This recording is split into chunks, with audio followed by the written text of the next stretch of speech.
Tinggal persoalannya adalah ini anak siapa? Apakah anak dari hasil perselingkuhan? Apakah ini anaknya Ridwan Kamil atau bukan? Itu aja tinggal persoalannya.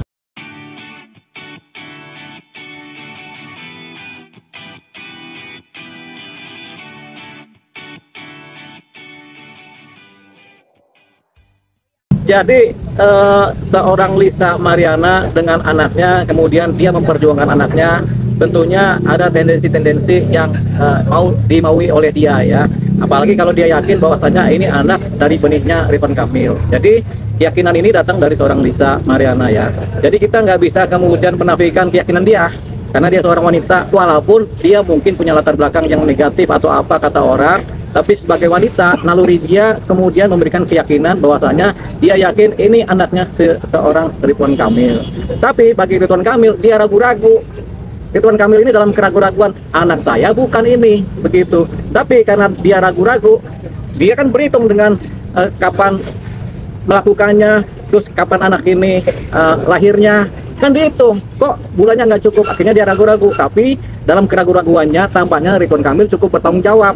Kenapa dia bertanggung jawab? Karena dia kemudian menurut keterangan yang ada memberikan nafkah terhadap si anak ini. Jadi tetap Ridwan Kamil masih dalam posisi ragu-ragu, tapi dia bertanggung jawab. Itu sisi bagusnya dari seorang Ridwan Kamil. Ya, Bang, tapi kan Ridwan Kamil sendiri kan ada rencana. Itu karena Pak Eka sendiri kan terlibat kasus korupsi. Kasus korupsi itu berbeda dengan kasus perselingkuhan. Jadi nggak ada pengalian isu. Korupsi pasti akan jalan terus. Korupsi punya relnya, kasus perselingkuhan punya relnya. Jadi relnya berbeda. Jadi nggak ada pengalian ini. Tetap aja korupsi berjalan. Ini juga berjalan. Jadi sayangnya Pak Ridwan Kamil ini menghadapi dua kasus yang berbeda dan sama-sama berat dua-duanya. Jadi harus dijalani oleh dia. Gitu. Bahkan ada rencana katanya Ridwan Kamil melaporkan LM atas dugaan pencemaran nama baik. Apakah kalau mau laporin LM itu sendiri Ridwan Kamil harus tes DNA juga atau bisa serta-merta langsung melaporin LM? Begini, sebenarnya ini dua si malakama. Nggak dilaporkan, itu seorang Lisa Mariana akan berteriak-teriak minta haknya. Jadi kalau Lisa ini minta haknya ini agak sulit secara hukum, tapi bisa. Hukum perdata maupun hukum pidana bisa dia masih menggugat, tapi agak sulit, agak panjang ya. Makanya si Lisa ini, si LM ini kemudian dia menggunakan sarana-sarana media sosial. Jadi ada yang namanya permintaan keadilan lewat hukum, ada yang namanya permintaan keadilan lewat jalur sosial. Jadi yang dilakukan oleh LM ini adalah permintaan keadilan lewat jalur sosial, gitu, jalur psikologi sosial.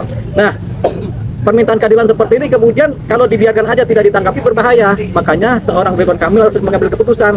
Dia harus melakukan sikap tindak keputusan, yaitu menanggapi ini secara hukum. Kalau menanggapi secara sosial, kalau bisa diademkan, nggak apa-apa. Tapi kalau nggak bisa, mau nggak mau dia secara hukum. Makanya Ridwan Kamil kemudian berniat melaporkan seorang LM. Tentu saja ini berdampak terhadap tes DNA. Ketika laporan polisi itu sampai, dibikin oleh seorang Ridwan Kamil, tentunya harus dibuktikan. Kan laporannya pencemaran nama baik lewat Undang-Undang ITE. Karena laporan itu tentunya harus dibuktikan. Benar nggak ini terjadi pencemaran nama baik atau apakah ini sesuai fakta atau tidak? Nah, untuk mendapatkan fakta tentunya salah satu cara pembuktiannya adalah dengan cara melakukan konfrontir yang pertama.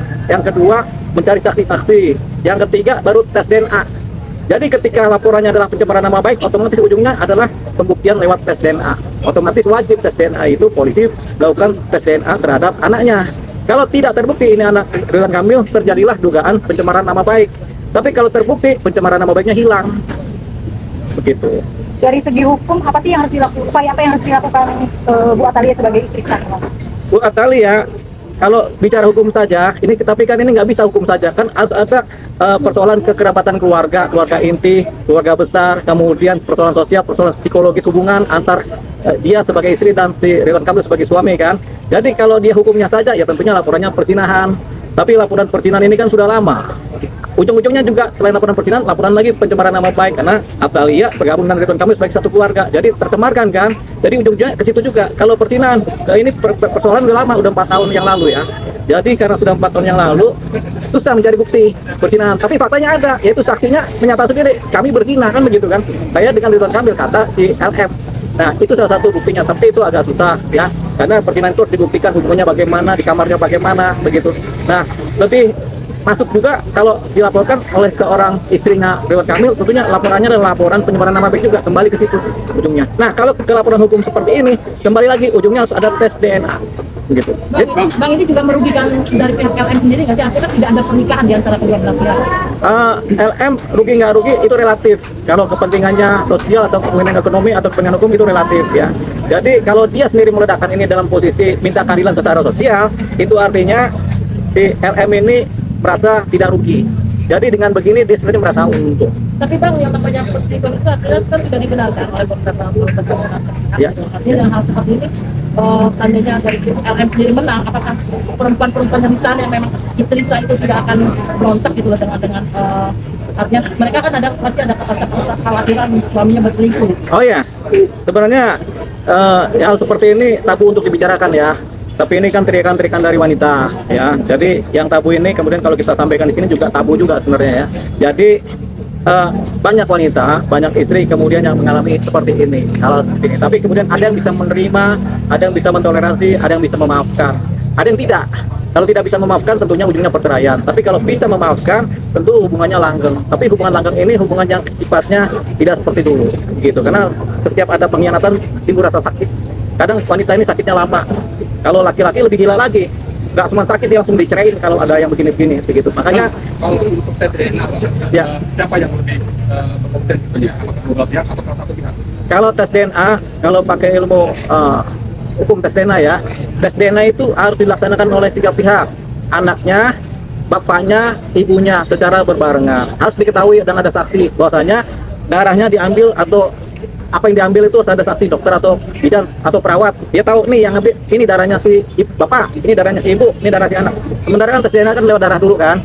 Jadi itu harus diambil tuh masing-masing, kemudian dicek secara tes DNA ya. Nah kemudian kalau sudah itu terjadi bahwasanya benar ini darahnya bapak, darah ibu, darah anak, dari darah anak ini kelihatan ini darah bapaknya DNA-nya apa, darah ibu DNA apa, darah anak DNA apa. Kalau kemudian ada DNA bapak nyampur di anak ini atau DNA ibu juga nyampur, berarti ini dianggap sebagai anak kandung, anak biologis, kandung biologis. Kalau ibu cinta sendiri, Artinya Pak, siapa yang harus dahulu mengajukan, apakah pihak serta atau Begini, biasanya yang minta pengakuan anak kan ibu. Ibu minta ini anaknya si bapak. Kenapa? Karena ibu ini yakin saya cuma ibu ini berhubungan dengan cuma bapak ini aja dalam satu waktu. Jadi dia yakin ini bapaknya ini. Gitu. Jadi akhirnya si biasanya minta adalah ibu. Ibu minta supaya bapaknya mengakui anaknya. Gitu. Biasanya begitu. Wanita yang akan minta itu biasanya pada umumnya. Tapi ada juga laki-laki yang minta duluan. Ini benar nggak anak saya? Kata laki-lakinya kan coba tes DNA gitu. Tapi ini jarang sekali terjadi ya, karena ini sifatnya begitu privasi kalau tes DNA. Tapi kalau wanita ini punya anak, dia merasa kan bikinnya berdua. Kenapa kok saya yang harus ngurus ini? Walaupun dalam hukum agama memang ini kewajiban dari ibu kalau di luar pernikahan, tapi kemudian secara sosial, psikologis kan bikinnya berdua. Yang laki juga harus bertanggung jawab, makanya biasanya wanita akan mengejar. Anda kok si yang melakukan, jadi Anda yang bertanggung jawab gitu. Jadi kita minta pertanggungjawaban Anda. Gimana caranya? Ya harus ada pengakuan dari Anda. Jadi salah satu posisi anak ini diakuin, anak luar kalau diakuin oleh bapaknya adalah pengakuan sukarela atau pengakuan yang diakibatkan oleh adanya proses hukum.